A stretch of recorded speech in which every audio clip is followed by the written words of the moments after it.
All right, here we are, Nissan Frontier 2022, starting a, I guess you'll call it a leveling kit in the front, 2.5-inch suspension lift.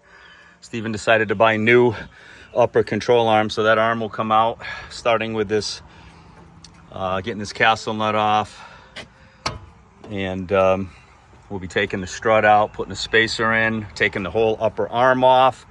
We'll be disconnecting the sway bar and basically removing the strut. So the job is just beginning, starting with the front. That's the hard end. All right, got the young lad here. He's undoing the 3 nuts on top of the strut. His shit, unfortunately, is quite rusty for a vehicle that's not that old, but that's New England driving. You can see I took a hammer, got that released off the ball joint. That whole upper arm's gonna be coming off, and also down on the front, I disconnected the sway bar.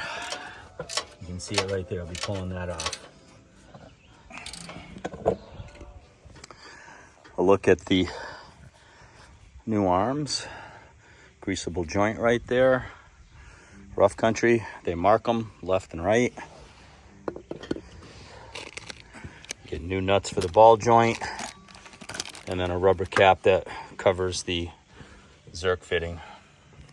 All right, so the strut is out on the driver's side.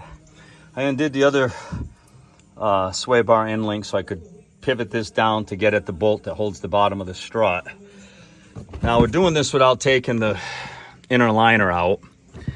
I was able to get the minigun in there and get one of those bolts out, so we have one more right there. But obviously you got to support the rest of the arm and the axle shaft and all that, so we're going to get some more tie wraps and anchor this thing. All right, I don't know if you can see it down there, but I had to disconnect the steering shaft knuckle to get the bolt of the upper control arm out. Absolute disaster. Obviously we won't have to deal with it on the other side, but you can see it's been disconnected right there. Hopefully we'll bend that up out of the way and it should give us the room to get that bolt out. Okay, after an incredible amount of work, the spacers, the new spacers on top of the strut. You can see the bolt has started down on the bottom. Steven's tightening up the nuts on the top of the 3 studs that come through on the spacer. Then we'll have to re-put that ABS sensor on, get this shit tight, get the rest of this assembly on the ball joint right there. Okay, we're 2 hours into it. One side is done. Keep in mind that was with changing the arm, so you can see the left arm is in position. The big problem was disconnecting the steering shaft right there, getting at it, and it needed to be disconnected for this to flip up out of the way to get this bolt out to clear. Pretty happy with how that looks. You'll see that the sway bar is disconnected because we need the sway bar aiming down because we started the passenger side. So in the end, when that side's done, we'll put this back up and put the end links on. You can see the spacer in there, looks nice. Not too bad. I think, you know, for a driveway project, crouching down in this heat, 2 hours, one side with a new arm, I can live with that. This side should be better, should go better. Taking that cotter pin out and getting that castle nut off the ball joint right now. Okay, I added a little grease to the ball joint. Then it has this nice press-in plastic cap. Just presses in. 75 foot-pounds here on this nut. You'll notice it's a nylon nut, not a castle nut. Worked good though. All right, everything's looking okay here.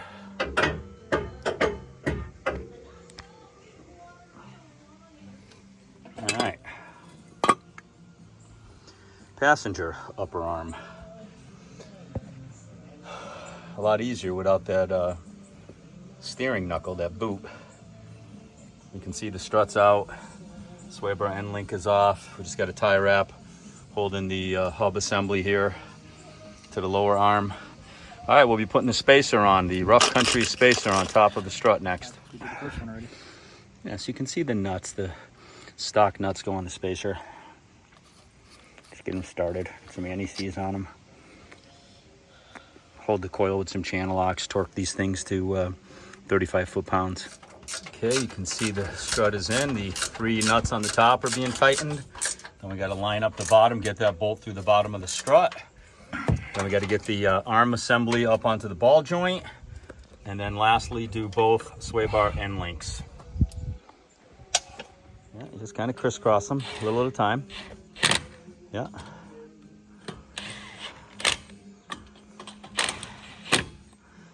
Sway bar end links are hooked up. 62 foot-pounds on those. Right here.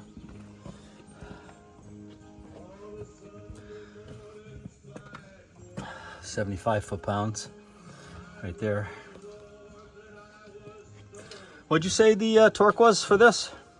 105.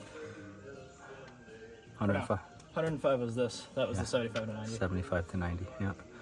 All right, it's looking pretty good. All right, let's get this tire on. Okay. You can see that the truck definitely has a lift. You can see it nose up right there. That's nice. Very nice. Got the passenger side done much faster because we didn't have to mess around with that steering boot with the steering shaft. Has a coupling. Yeah, they disconnect that and move it out of the way to get the bolts out to change the upper arms. The rear setup uses shackles, a shackle extension basically, a longer shackle, like a drop-down bracket in the back. We'll be addressing that shortly. All right, the front wheels are chocked. The frame and the rear end is on jack stands up pretty high. We'll be drooping, once we take the tires off, we'll be drooping that rear axle down.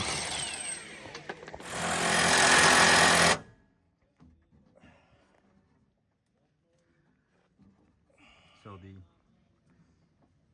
the island.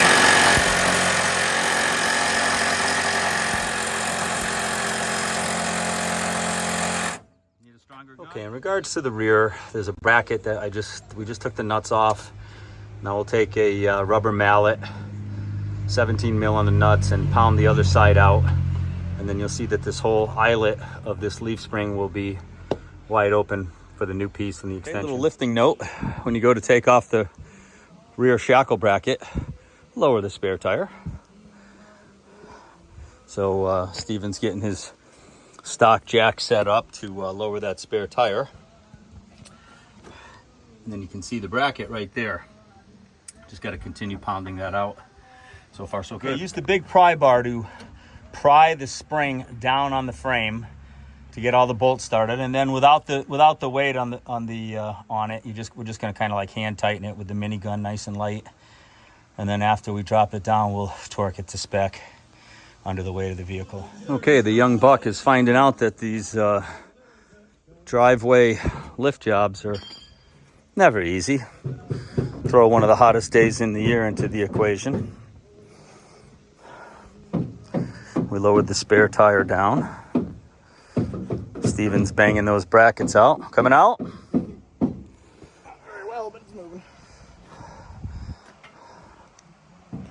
Once that bracket's out, then you can see I got the parts ready for the shackle. Drops it down. Puts a nice big space on there and lifts the vehicle up in the rear end.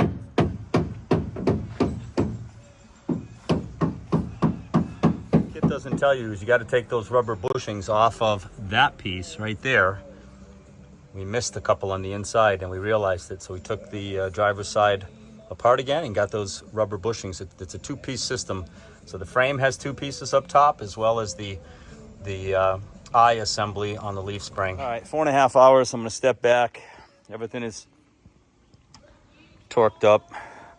55 foot-pounds on those eyelet bolts. And there you go. She sits nice and level. She sits a lot taller. Spec says you can run a 285, which is a 33-inch tire. Steven went with 32s, no problem. They look fine. New control arms, and they are pretty, that's for sure. They really stand out. A nice rough country spacer on top of the strut.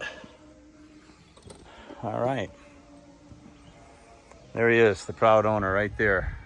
His first big automotive job. All right, good job.